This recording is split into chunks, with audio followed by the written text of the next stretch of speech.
ಆತುರತೆ ಇದೆ ನಿಮ್ಮ ಮಕ್ಕಳ ಕಾರ್ಯಕ್ರಮ ನೋಡ್ಬೇಕಂತ ಹೇಳಿ. ನೀವೆಷ್ಟು ಶಾಂತ ರೀತಿಯಿಂದ ಓದ್ಕೊಳ್ತೀರಿ ಅಷ್ಟು ನಿಮಗೆ ಮಾತುಗಳು ಸರಿಯಾಗಿ ಕೇಳಿಸ್ತಾ ಅಂತ ಹೇಳಿ.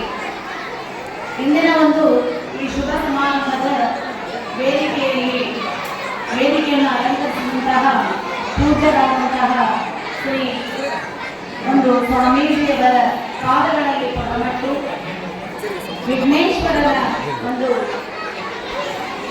ಪಾದಗಳಿಗೆ ನಮಸ್ಕರಿಸುತ್ತಾ ಈ ವೇದಿಕೆಯನ್ನು ಅಲಂಕರಿಸಿದಂತಹ ಎಲ್ಲ ಗಣ್ಯಮಾನ್ಯರ ಅಂತರಾತ್ಮಕ್ಕೆ ಶರಣಾರ್ಥಿಗಳನ್ನು ಹೇಳುತ್ತಾ ಈ ಕಾರ್ಯಕ್ರಮದ ಕೇಂದ್ರ ಬಿಂದುಗಳಾದಂತಹ ಮುದ್ದು ಮಕ್ಕಳಿಗೂ ಹಾಗೂ ಇಲ್ಲಿ ನಡೆದಿರ್ತಕ್ಕಂಥ ಎಲ್ಲ ಪಾಲಕರಿಗೂ ಕೂಡ ಎಲ್ಲರ ಅಂತರಾತ್ಮಕ್ಕೆ ಶರಣಾರ್ಥಿಗಳನ್ನು ತಿಳಿಸುತ್ತಾ ಇಂದಿನ ಒಂದು ವೇದಿಕೆಯಲ್ಲಿ ಮೊಟ್ಟ ಮೊದಲನೇದಾಗಿ ನನಗೆ ಇಲ್ಲಿ ಮಹಾಸ್ವಾಮಿಗಳು ನನ್ನ ಒಂದು ರಾಜ್ಯ ಪ್ರಶಸ್ತಿ ಒಂದು ದೊರೆತಿದ್ದಕ್ಕೆ ನನ್ನನ್ನೇ ಇಲ್ಲಿ ಕರೆಸಿ ಮೊದಲು ಸನ್ಮಾನಿಸಿದ್ದಕ್ಕಾಗಿ ಆಶೀರ್ವಾದವನ್ನು ಮಾಡಿದ್ದೇನೆ.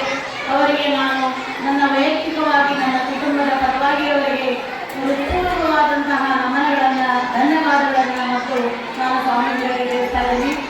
ಈ ಒಂದು ಕಾರ್ಯಕ್ರಮದಲ್ಲಿ ಅತ್ಯಂತ ಸುಂದರವಾದಂತಹ ಒಂದು ಈ ಕಾರ್ಯಕ್ರಮ ಈಗಾಗಲೇ ನಮ್ಮ ಕೋರ್ಬಾಳ್ ಸಹೋದರರಾಗಲಿ ಸೊಪ್ಪಿನರಾಗಲಿ ಮತ್ತು ನಮ್ಮ ನೆಹರು ಮಾಸ್ಟರು ಈ ಒಂದು ಮಠದ ಇತಿಹಾಸವನ್ನು ಈ ಶಾಲೆಯ ಇತಿಹಾಸವನ್ನು ಅತ್ಯಂತ ಸುಂದರವಾಗಿ ಇದ್ದಂತೆ ವಾಸ್ತವ ಒಂದು ಇರ್ತಕ್ಕಂತಹ ಒಂದು ಶಿಕ್ಷಣದ ಬಗ್ಗೆ ಬಹಳಷ್ಟು ವಿಷಯಗಳನ್ನು ಹೇಳಿದ್ದಾರೆ. ನಾನು ಕಂಡಂತೆ ನಾನು ಗುರುಗಳ ಬಗ್ಗೆ ಆಗಲಿ ಈ ಶಾಲೆಯ ಬಗ್ಗೆ ಆಗಲಿ ಅವರ ಇರ್ತಕ್ಕಂಥ ಒಂದು ವ್ಯಕ್ತಿತ್ವದ ಬಗ್ಗೆ ನಾನು ಕೂಡ ಹೆಮ್ಮೆಯಿಂದ ಹೇಳಬೇಕಂತ ಹೇಳಿ ನನ್ನೊಂದು ವೇದಿಕೆಯಲ್ಲಿ ಒಂದು ಅವಕಾಶ ಮಾಡಿಕೊಟ್ಟಿದ್ದಾರೆ.